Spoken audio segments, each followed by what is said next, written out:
Любовь – стихия по природе. Мужчин бесгрешных ждет не зря потоп при солнечной погоде, что грянет женщиной дождя.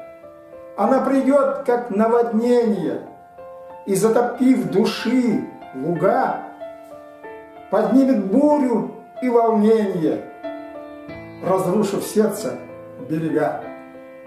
В любовном море вод утонут рассудок, честь, имен цена, и вас потянет в сладкий омут, где нет спасительного дна.